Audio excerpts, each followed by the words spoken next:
의원님들 이른 아침에 모두들 아마 여러 가지 결연한 의지로 이 자리에 모이셨을 거라고 생각을 합니다. 사실 지금 여당과 그리고 야3당의 이 선거법 패스트 트랙 에 대해서 지금 그 압박이 강화되고 있습니다. 어제 바른미래당 의원총회 결과를 보면 아직 최종 결정이 안 난 듯하지만 기본적으로 제가 봤을 때는 바른미래당이 상당히 이 패스트트랙 태우는 것에 동의할 것으로 보입니다. 그런데 저는 지금 이 여당은 왜 이걸 하려느냐 말씀드렸지만 다른 거 아닙니다. 여당은 지금 공수처법 하려고 하는 겁니다. 공수처법이 뭡니까? 결국은 이 대통령이 권력기관을 다 장악하고 그 다음에 본인이 또 다른 권력기관을 만들어서 한마디로 모든 권력기관을 그 공수처를 통해서 장악하겠다는 것입니다. 여당은 공수처법 하고 그리고 선거법 잘 되면 본인들 이중대 정당 만들려고 하는 것입니다. 바른미래당 입장에서 보면 지금 별로 얻을 게 없어요. 완전 연동형 비례대표제도 본인들이 지금 좀 후퇴하겠다 이런 얘기인데 그러면 바른미래당 의원들한테 좀 촉구합니다. 용기를 내달라고 촉구합니다. 바른미래당이 지금 패스트트랙 태우겠다는 것은 여당 공수처법에 들러리 쓰겠다는 겁니다. 저는 바른미래당의 양식 있는 의원님들의 그런 양식을 믿습니다. 한번 우리 바른미래당 의원들에게 좀 이 패스트트랙, 선거법 패스트트랙에 참여하지 말아달라고 박수를 한번 보내시면 좋겠습니다. 지금 여당이 이야기하는 검경수사권 조정은 우리도 지금 당의 특위를 만들어서 이 부분에 대해서 적극적으로 검토하고 있습니다. 이 검경수사권 조정 문제는 매우 신중하게 해야 됩니다. 최근에 굵직굵직한 사건에서 나온 여러 가지 우려도 또 있습니다. 그래서 이 검경수사권 조정은 우리가 적극적으로 임할 거라고 하는데 결국 여당이 그럼에도 불구하고 지금 일방적으로 하겠다는 것은 공수처 설치법의 그 본질이 있지 않느냐 이런 생각을 합니다. 다른 말씀 안 드립니다. 지금 여당의 이러한 폭거에 대해서는 우리가 선거법을 패스트 트랙에 태운다는 것은 의회 민주주의를 이제 부정하겠다는 것이기 때문에 저희가 들고 일어서야 됩니다. 공수처법을 이렇게 일방적으로 통과하겠다는 것은 결국은 이 대한민국의 삼권 분립을 부정하는 거로 보이기 때문에 역시 저희가 들고 일어나야 된다고 생각을 합니다. 결국 지금 3월 국회를 어렵게 열었습니다. 우리 3월 국회에서 해야 될 게 뭡니까? 이 탄력 근로제 단위기간 연장 등 근로관계 3법 통과해야 되고요. 오늘 아침 언론 보도에도 있지만 공시지가가 엄청 올라서 국민 부담이 또 엄청 올랐습니다. 우리가 국민 부담 경감 3법을 또 통과시키겠다고 했습니다. 이런 민생에 관한 것 해야 될 게 많은데 이 의회 민주주의를 부정하는 선거법을 패스트트랙을 태운다는 것은 한마디로 여당과 이 여당에 동조하는 여권성 여당들이 국민 밥그릇 챙기는 데는 관심이 없고 자기 밥그릇 챙기는 데만 관심이 있다는 것을 보여준다고 생각을 합니다. 저희가 이거 반드시 막아야 됩니다. 같이 해주실 거죠?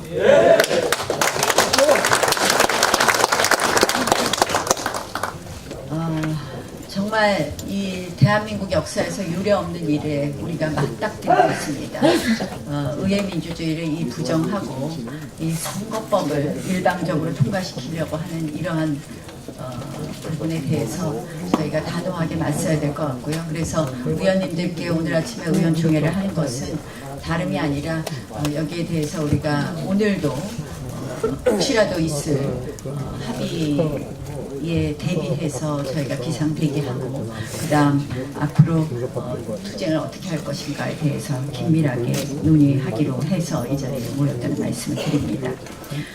또 한 가지는 지금 이 새롭게 지금 장관 인사청문회 관련돼서 여러 가지 속속 지금 장관들에 대한 부적격성이 나오고 있습니다.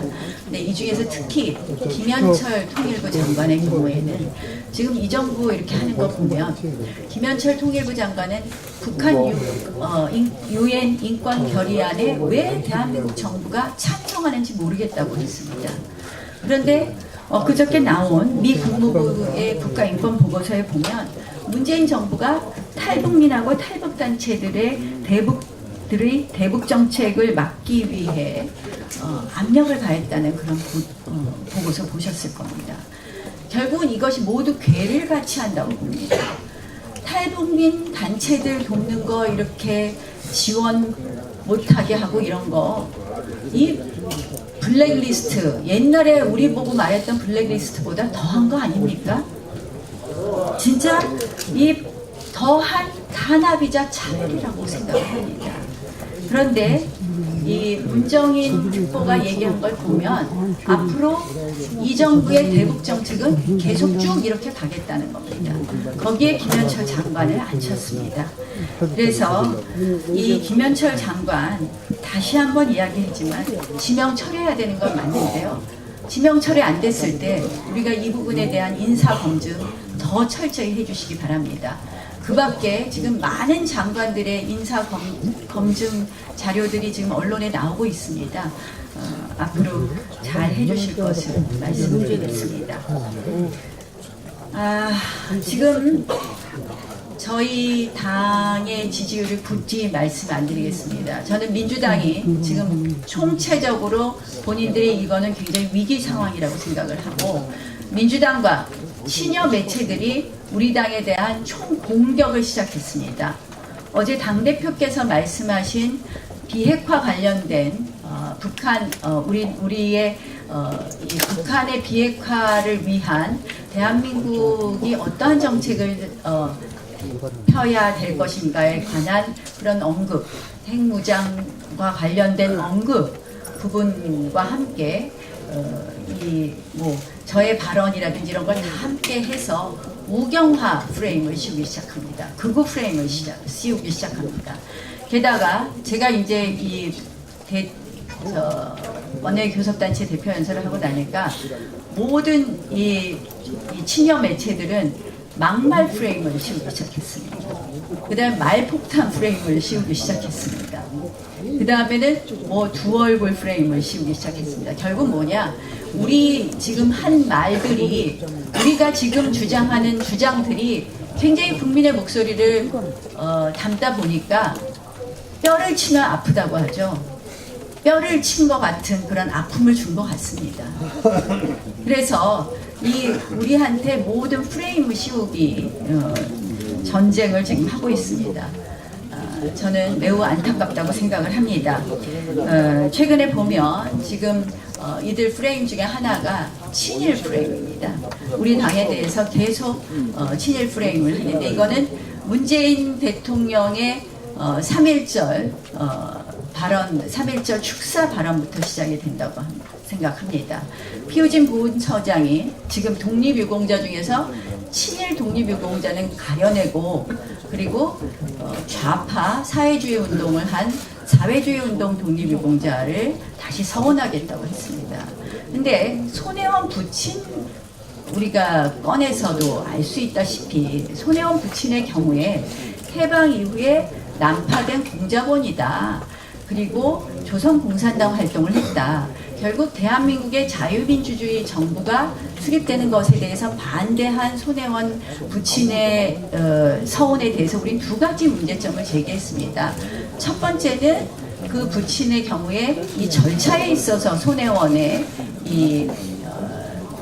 권한 남용, 그리고 또 하나는 그 부친이 과연 이 독립유공자로 서원될 수 있느냐. 결국은 이 사회주의 독립유공자 중에서 사회주의 독립유공자의 서원을 우리가 반대하는 거 아닙니다.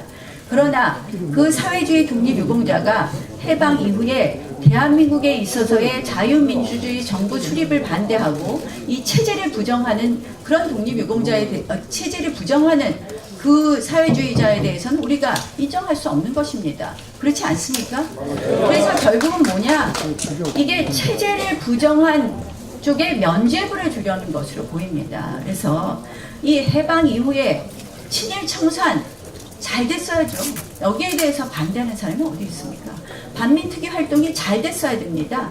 그런데 결국 그것이 국론 분열로 가져온 부분이 있고, 지금 이 시점에 문재인 정부가 다시 들고 나오는 것은 결국은 이 체제 부정의 면죄부 쪽으로 가면서 결국 이 좌파 사회주의에 대해서 저희의 부정에 대해서, 저희의 비판에 대해서 본인들의 면죄부를 가져가는 것을 본다. 이것은 역사 공정의 일환으로 보는 것입니다.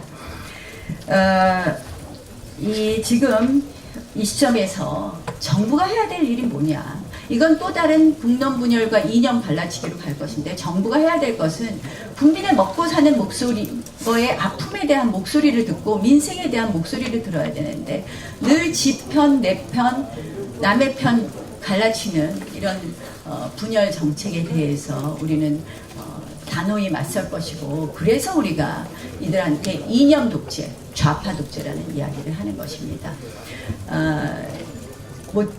모쪼록 우리 이러한 프레임에 대해서 우리가 지금 피오진 보훈처장 하는 부분도 정부에서 잘 살펴봐야 될 것이라고 생각을 합니다. 이러한 부분에 대해서 우리가 정부 여당에게 다시 한번 말씀드립니다. 국민 목소리 제대로 들어달라고 다시 한번 말씀드립니다. 고맙습니다.